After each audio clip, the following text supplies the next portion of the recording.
And where would the other one be? It would have to be at the bottom. How many maximum electrons can you have in an orbital? 2. If we have overlap here, oops, and here, how many electrons does that put in the 2p orbital now? For a total of 4. So that's illegal. Okay, that's illegal. This is not going to happen because you can only have 2 electrons in a single orbital or in a full orbital. That's the maximum number. You can have 0, 1, or 2, but you can't have 4, and you can't have 3. So, if you are going to have a bond between a 2p and a 1s, it can only happen between 2 atoms. You can't have 3 atoms sharing the same electron. So, whenever you have a bonding orbital,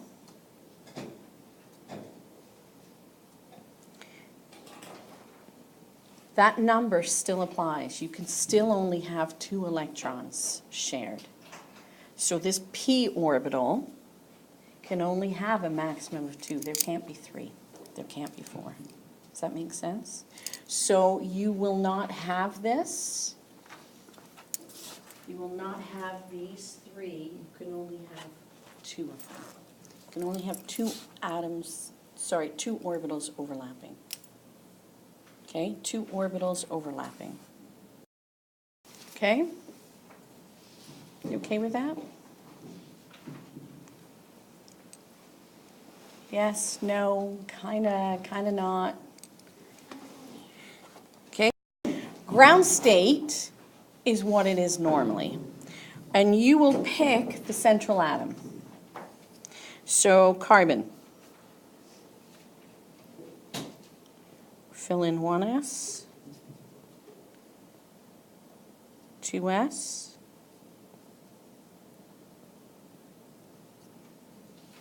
2p. That's the ground state. Aufbau's principle. You fill the lowest, fill in the lowest orbitals first.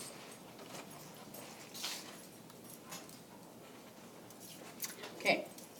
Excited state means there's some form of energy that's been introduced.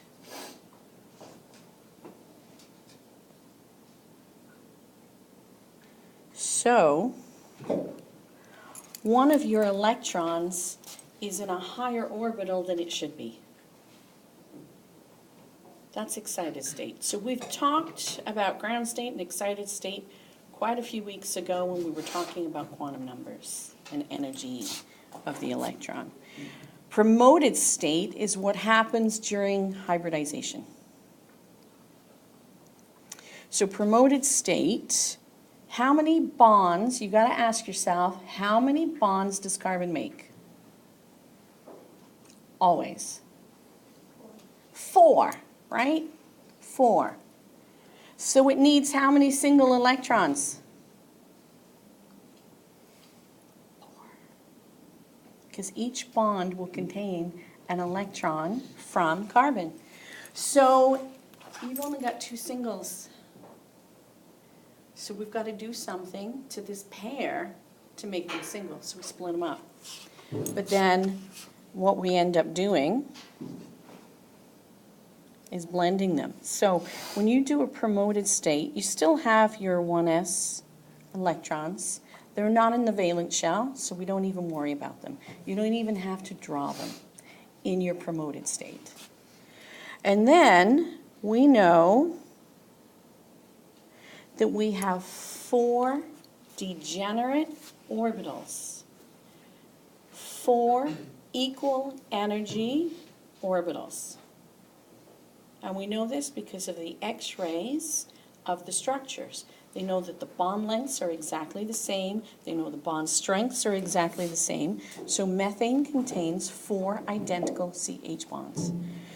So we know that these have the same energy, and we have taken an s orbital and 3 p orbitals to make our new hybrid. So the name comes from the type of orbitals that you've used and how many of each you've used. So we've used 1 p, but chemists don't write ones. And we've used 3 p's. And that's how you identify what hybridization is. So this is what you would do to show your work for hybridization. When I say show how we did it in class, the hybridization on this carbon or this atom in this structure, this is what you've got to do. Okay? So, sigma bonds. Methane has 4 single bonds. Those are all sigmas.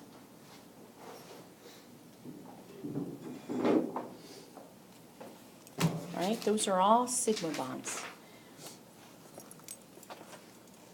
They all use hybridized orbitals. Sigma bonds use hybridized.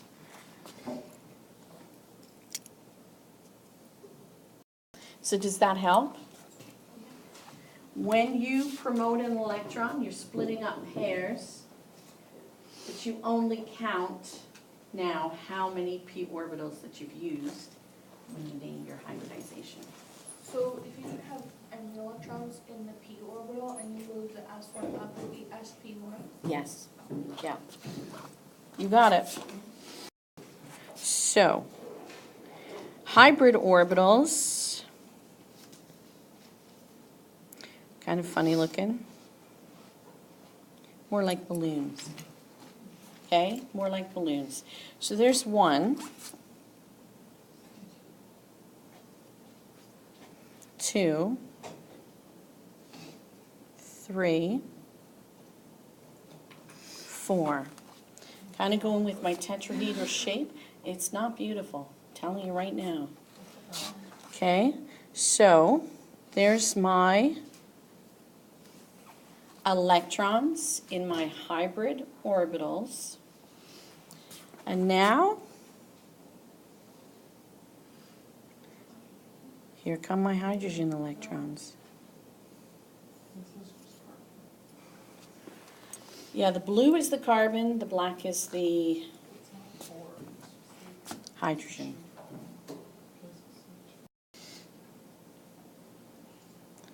Put on my hydrogen. So this is end-to-end overlap. So these are both end-to-end overlap. You get side to side when you have pi bonds. So this number of sigma bonds is going to be directly related to the number of hybridized electrons. Everything else is not hybridized. So we will end up with 3 hybridized orbitals for the 3 sigma, and that's going to leave the other electron in a p orbital.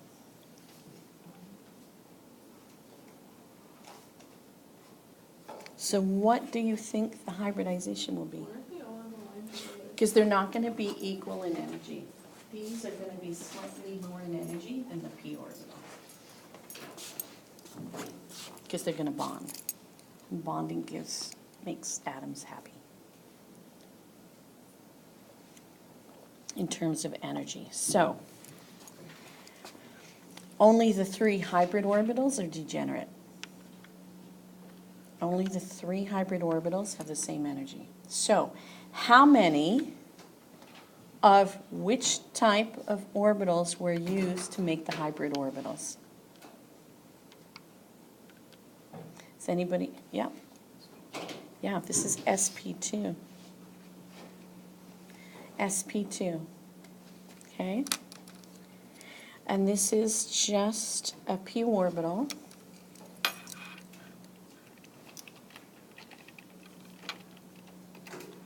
Let's just see if I can.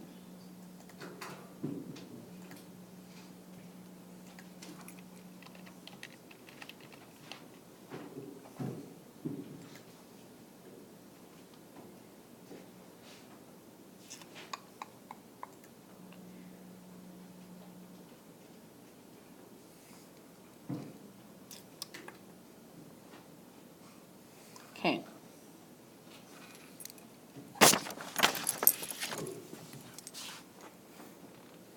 So you don't include the 1s orbital? You didn't draw the 1s orbital down? Oh, I haven't, what do you mean oh, no, I didn't. No, I'll come back to it. Okay. If you take a look at these structures, look at the shape around each carbon. Which one is it easier for you to see? This one maybe? Or this one? What shape do you see around this carbon?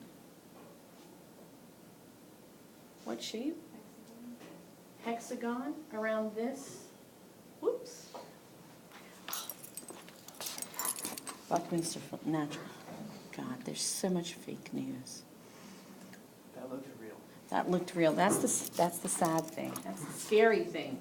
Okay, see this carbon right here? It's attached to these three. What shape is that around that carbon? I'm drawing it for you. Triangle. It's not quite planar because it's bonded in this mass structure that's putting stress on it, but it's pretty much trig planar. It's just a little bit bent out of shape. But this is, I mean, they make a hexagon and a pentagon, and it's going to alternate, but around each carbon, it forms a triangle shape. sp2 happens to be the shape that you get, wait a sec, the shape that you get when you have sp2 hybridized bonding. It will always be trig planar. sp2 is trig planar. I just saw this. Have I taught you about these guys yet? Compound interest. He does all kinds of neat graphics with just important pieces of information. If you need study sheets for stuff, there's lots of biology stuff there too. It's really cool. He does some really neat stuff. Anyway.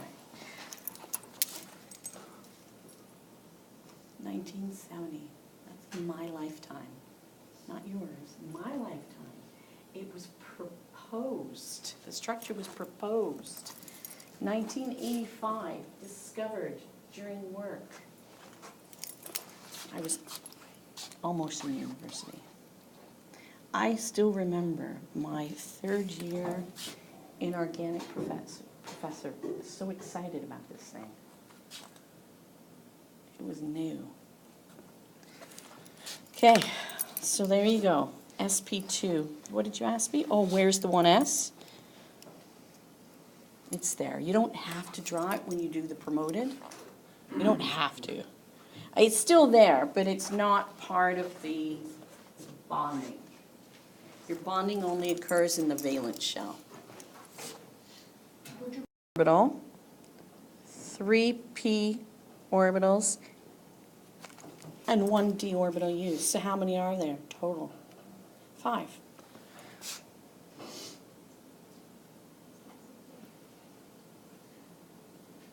sp3d. What Vesper shape would be characteristic of this type of hybridization? Absolutely. AX5. 5 bonds, no lone pairs. Right there.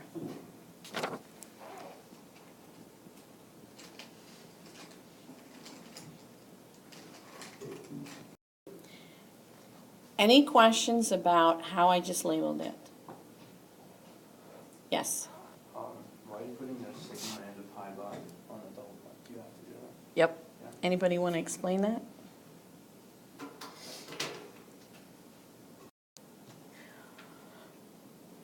What you're going to do now, the question would be, identify the hybridization on each of the central atoms. How many different central atoms are there? And the number falls between 0 and 4. There's 4 central atoms. How many different types of central atoms are there? Yeah, I see it. 2. This central atom is the same as this central atom. They're AX3. And this central atom is the same as this central atom, AX4. So you can number them, carbons 1 through 4, and then only do the work twice. You say for carbon 1, carbon 2, carbon 3, carbon 4 is this. So what I want you to do, start figuring out what the hybridization is on these atoms. You're going to do it just twice. You're going to do carbons 1 and 2, and you're going to do carbons 3 and 4.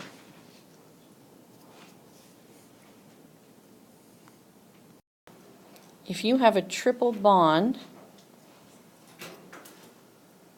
how many of those have to hybridize?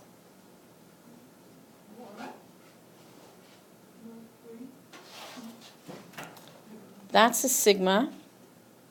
That's a sigma. These are both pi's. So your hybridized orbitals are your sigma bonds. So how many hybridized orbitals do you need? 2. I use my S. Why wouldn't you count the one on the other side? Because you only do 1 carbon atom at a time. Okay? So this would be, I need 1 S and I need 1 P, and then the other 2 are P orbitals for my pi's. What is the shape then around carbon 1 and 2? It's AX3. What shape is that? Triplanar. What's the shape around 3 and 4? Tetrahedral. So when you're sp2, triplanar. If you're sp3, you're tetrahedral. So carbon 1 and carbon 2 are a case of end-to-end overlap and also side-to-side overlap.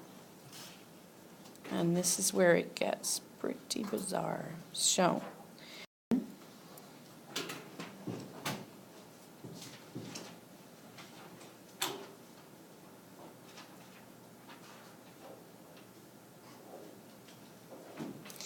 here's your sigma, right? So these are your sp2s.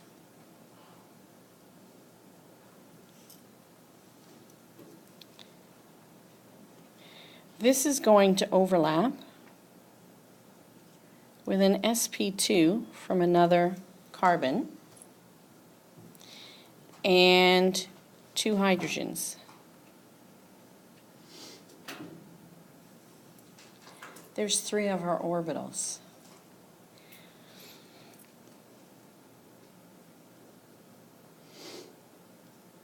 oops. Here's our other carbon. We're not going to show all of the things bonding. So these are all end-to-end overlaps. Your sigmas are end-to-end. Here comes